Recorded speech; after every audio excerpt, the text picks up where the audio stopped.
Yeah. So after that, I'm going to move on to Brendan now. I must ask you, Brendan, when were you diagnosed with autism? It was about when I was about 2 years old, or 1 or 2 years old. So it was pretty early. Yeah. Yeah, it looks like you were diagnosed in the early 90s or late 80s around that time, which for autism research was like ancient times. You know what I mean? Yes. Yeah. Yeah, it's strange because I found out that if I was diagnosed today, I probably would have been diagnosed with high functioning autism. But I see myself as Asperger's, and I think it could be either one. But can I ask a question there? Sure. What's the difference now? Fee or Deb may know, or Doug or yourself, Brendan. What's the difference between Asperger's and, you just said, I could have been diagnosed with Asperger's or just high functioning autism. What's the difference? If I think there's. Sorry. No, go on, Deb. Yeah, go on. I was go just ahead. Say, we sort of go by the American. I forget what it's called, but it's the psychology people who sort of give us all the descriptors of how to assess. And then it filters down from country to country. But basically in 2013, they came up with the autism spectrum to say that it's all on a continuum. So Asperger's is high functioning, as Brendan was going to say, because autism can be non-verbal, it can be, very extreme, of course we know, and very high functioning. So in 2013, they put out that we were all under one banner, autism spectrum. But before that, you had a classic autism and you had Asperger's, which was sort of seen as something different. But now they put it all together. But like Brendan said, I think we all, if we're high functioning, we prefer Asperger's because it doesn't have the same stigma that autism has. If you say autism, you instantly think of someone who doesn't care about anything, who, won't look at you when you talk. It's a very old way of thinking about what autism is. And, of course, now we know it's not that. Well, and Deb, while we're there with you, and then we'll go back quickly to Fee, and then back to you, Brendan. How is you've only got a Taylah that's dealing with autism, correct, Deb? Yes. I've got. What happened is we had Taylah. She was born in 2002, and she had a lot of medical issues, and they diagnosed her with Turner syndrome, and then they said there's something else going on. And then 9 years later, they diagnosed her with something called functional disomy partial X, and they said that's where the intellectual disability is coming from, and that's really rare. It's just a little bit of extra X material that's operating. So Turner syndrome is very genetic based. And then in 2017, because Taylah was having a lot of anxiety, we took her to the psychologist who'd been, deals with girls with Turner syndrome, and she said, Taylor's on the spectrum. And so I think we all just went, what? No, that can't be right. But then all those little things fell into place, a bit like what Fee said, it was a bit like there was always something happening, a little bit of behavioural stuff, a little bit of obsessive compulsive, a little bit of this, a little bit of that. Yeah, because if I like love something, like I love it. I like, say for example, one of my shows that I love, Once Upon a Time. I basically kind of like know like every episode of like my favorite bit in the episode. Like I can be like, oh well, my favorite actor Lana Priya, she played blah blah blah blah, and she's like, 42, and like I really go like, in deep with like when shows. We sort of realised when Taylah was young, she got into dinosaurs, which is a classic, like trains. There's lots of classic things but this girl who couldn't spell an average word could spell paleontology because she was that into it. And it was like, what? You can't tell me what 4 + 4 equals, but you can spell paleontologist.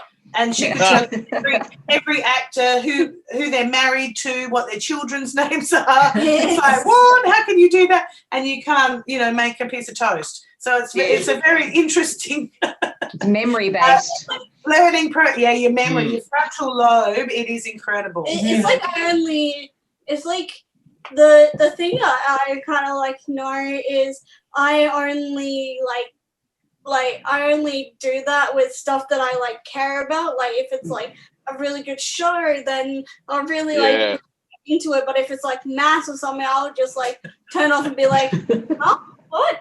And it would just be like, like boring to me. Yeah. So, well, the thing too is with Taylah, like, not that I'm sure some people who've viewed Relentless and Unstoppable will see that we created a project called Spark, and it's for people with we call people with not disabilities but abilities to share their creative talents, etc. And Deb's part of the team, and Doug is part of the team, and Fee, you're more than welcome to join on. We'll send you all the information and have a look at it, because it's a place where we want people to share, and it's amazing because Taylah did all our graphics and Doug did the website and created the other pages, and like they've never done things like this before. And they need tweaking, and yes, they need fixing up a little bit, but that's just part of any creation. It's never perfect, at the start. So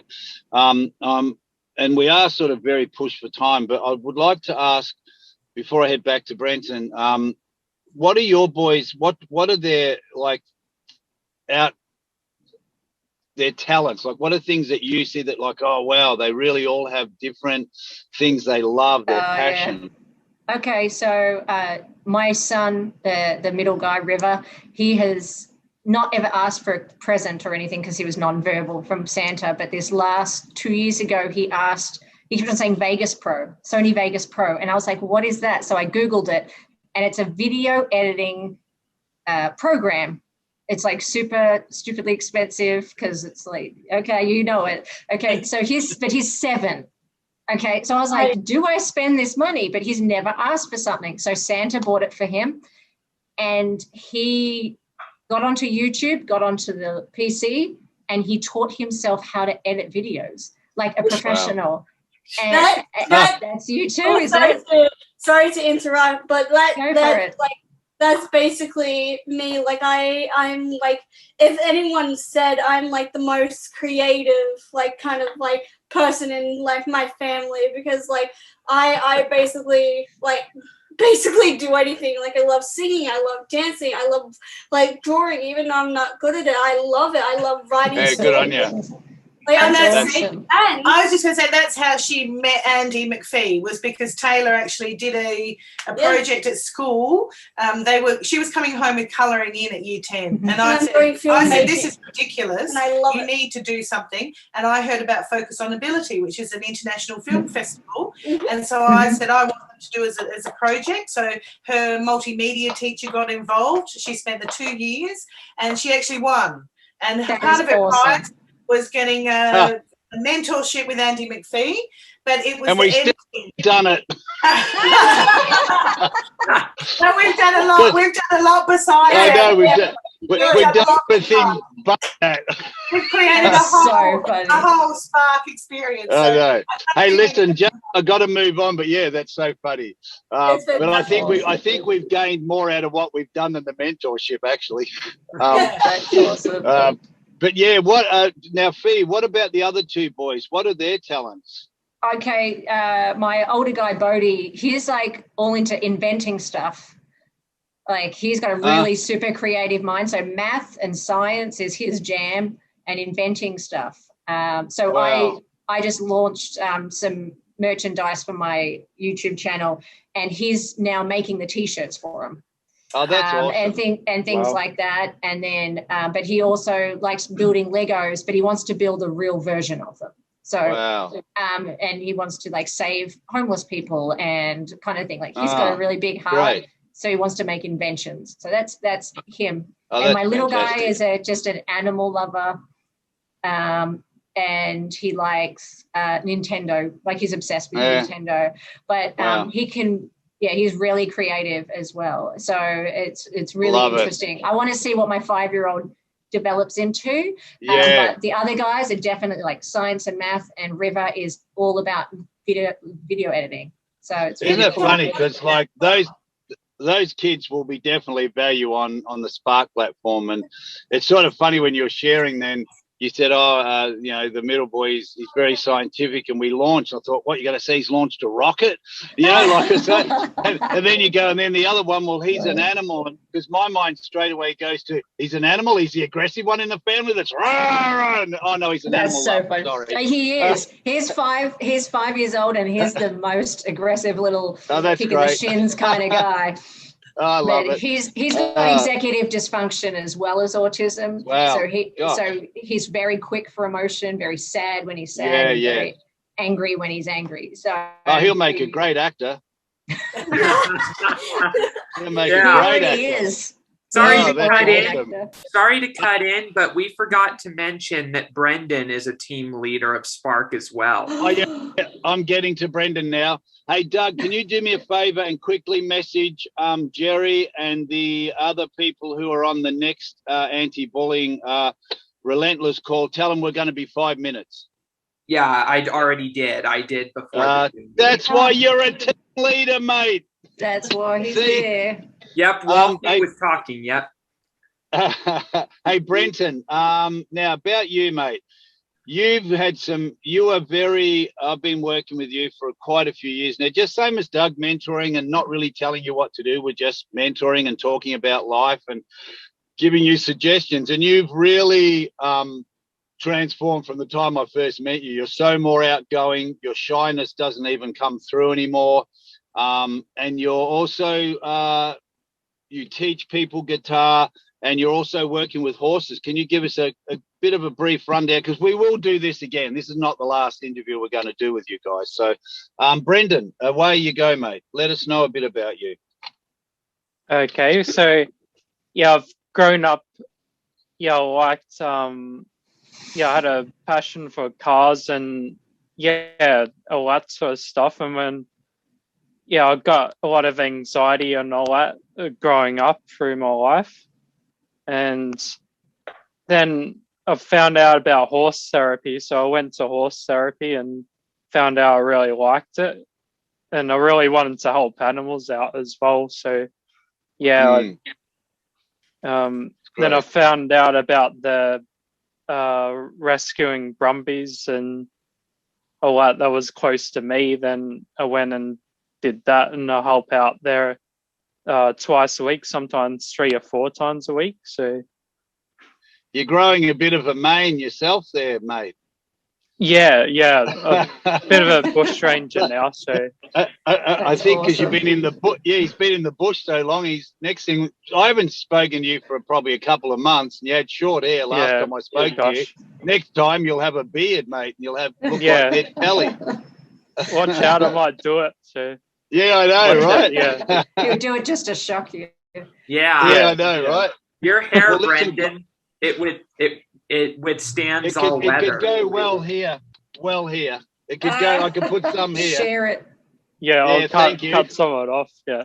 And thanks, mate. I'll send I don't know if red hair would go with my, complex.